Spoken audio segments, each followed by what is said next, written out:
Dr. Rajiv Yeradekar, Dr. Vidya, and Advocat Ram Jetmalani, and all the dignitaries and all the colleagues and future colleagues in this audience, and people who have dedicated their lives and their professional careers to this institution and to bringing knowledge and expertise at service of India's people.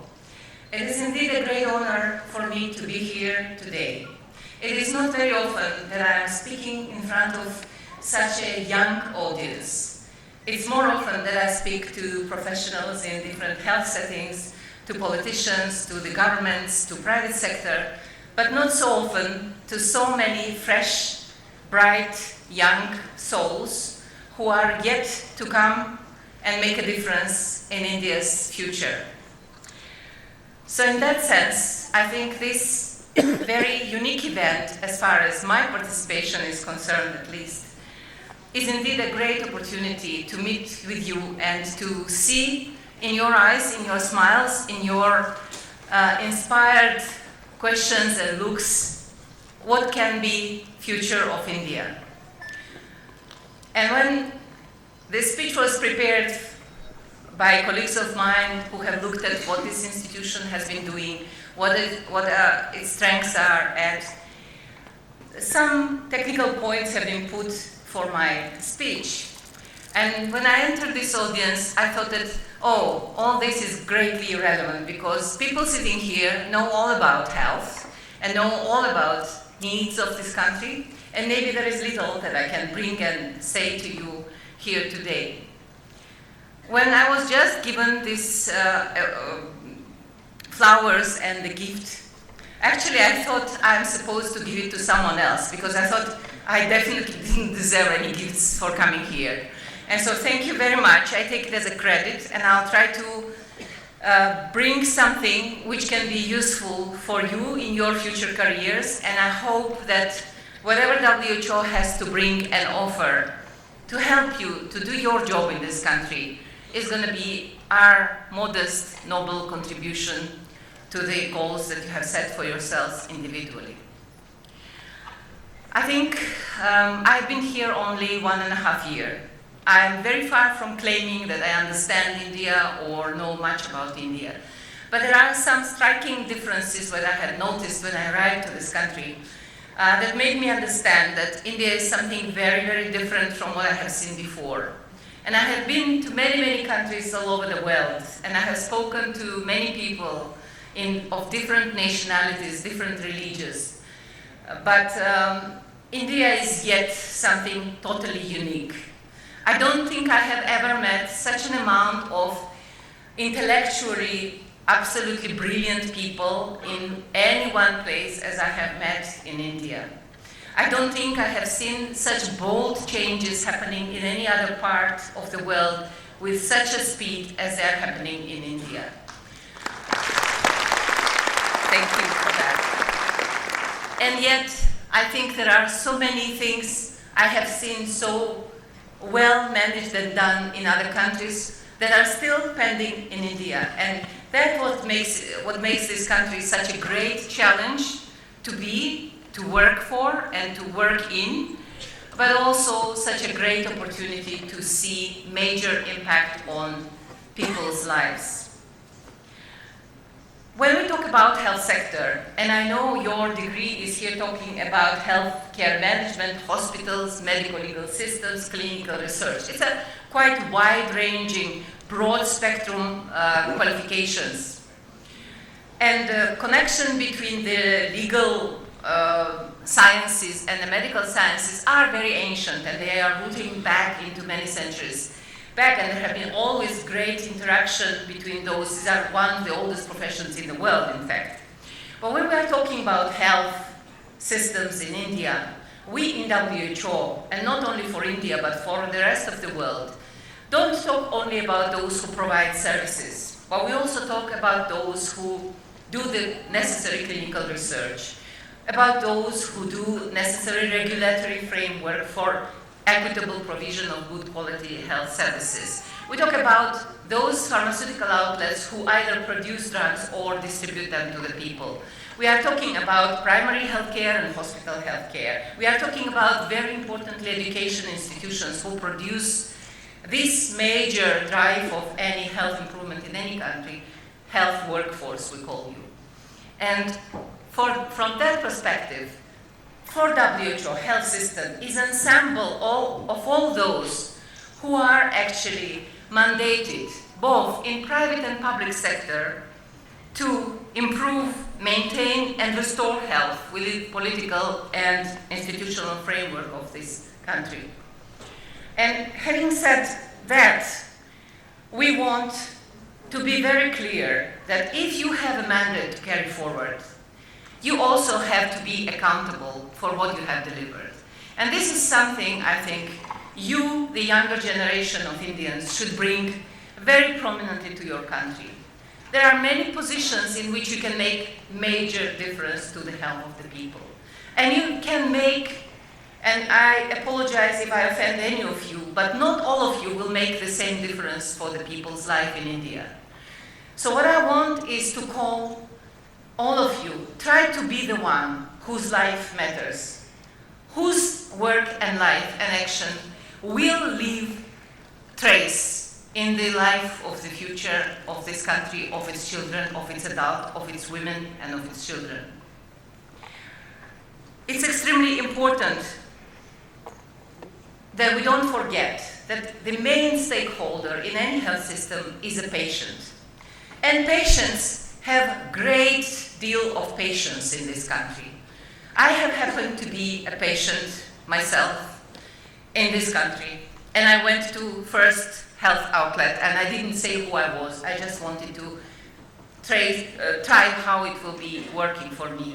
And I have two aging parents with me also living in India. They are 80 years old, and they are frequent visitors of India's health facilities. So I have experienced some of it in a real life, like you do, like any other citizen of India does.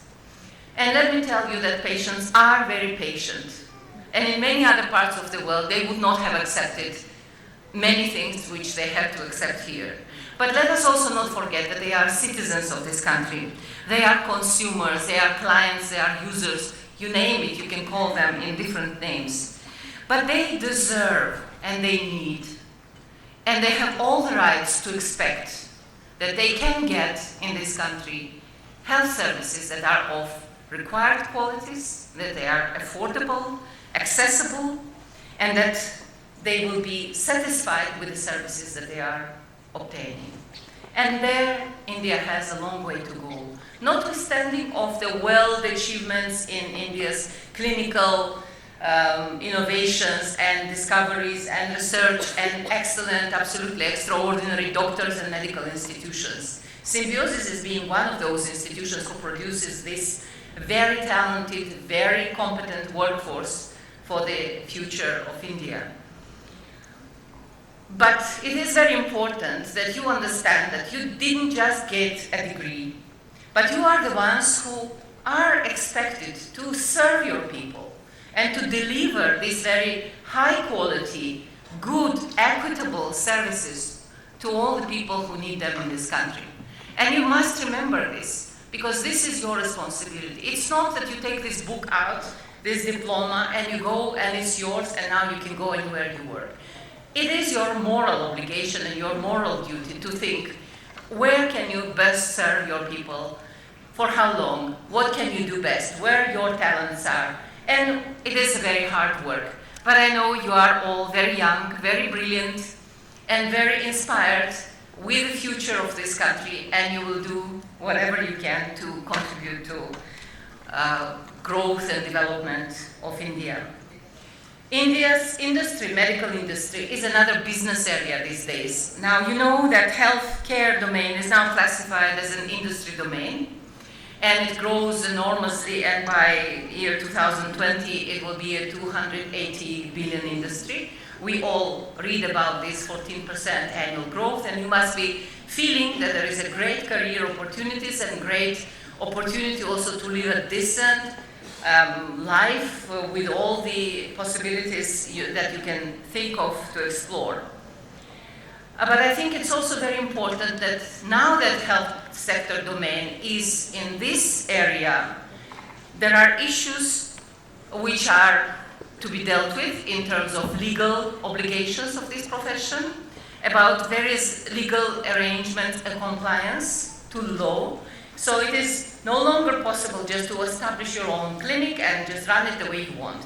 It has to be done according to the standards, according to the best quality, according to the scrutiny requirements and legal requirements, and therefore regulatory arrangements for this area is becoming a very important area for future work for WHO and beyond WHO, of course, also. India's healthcare models are undergoing constant change, and this is also very interesting to observe. There are expanding operations, there are also unfolding various initiatives, both in civil society part, in the organized health sector part, in public and in private. And that is definitely contributing to overall development of India's nation. There are also a lot of IT solutions which are coming these days into the health sector. They will make a difference for the future, and especially for the future of people who cannot be otherwise reached and who cannot be delivered services that they need otherwise. Clinical research is becoming another important discipline, and it gains momentum, and perhaps it did not start too long ago. It's only a couple of years since 2005, perhaps, that India has consistently started to invest in this area. And all those changes will transform and change India's health sector and its future. Let me also mention once again that all this excellence which is growing constantly in India through institutions such as Symbiosis has been one of the biggest surprises for me when I came to India. It is amazing how many good opportunities there are today in India, how many good investments have grown in such a credible institutional mechanisms to deliver credible workforce to the Indian people. However, there is also an issue that these services are not equitably available for the people. And we in WHO don't look only at how India stands on its national indicators. There we also have challenges. It is not acceptable, at least not for me, that in India we have such a high number of women and children still dying, unnecessarily, completely preventable. Thousands of them are still dying. And these numbers are not comparing to any even BRICS countries, and BRICS are Brazil, China, India, Russia, South Africa. These are big countries. So saying that India has so many people and therefore many more die is not acceptable, and it's not true. India must change this, because the future of this country depends on what each of you individually will do to save individual life of every child. I also want to mention that there are many people in India who get into the poverty because they fall sick, because they don't have money to pay for the services they need, and because those services are available for them only if they pay for them. Now this hopefully is going to change in the future, and India is stepping now on the path towards the universal coverage of every citizen with a basic package of necessary health services. I believe this is a future for India, and it will hopefully save many more lives that are lost for India's future, that are lost for India's development, that are India's human capital, which is lost unnecessarily, and which is also an economic capital of India. So if India wants to shine and be proud of its achievement, health is absolutely the most important determinant for that success. So let me once more congratulate you for being here today, for having studied such an important areas, for being able to pass through exams so successfully. And let me wish you all the best of luck. Our organization, the World Health Organization, is your organization. We serve the governments And we serve people who want to contribute to the overall improvement of health and saving lives in the world. So please join us in these efforts and make your country an exemplary country of success, where every woman, every child, every man, every old, every sick, every young are happy, healthy, and productive for your future. Thank you very much.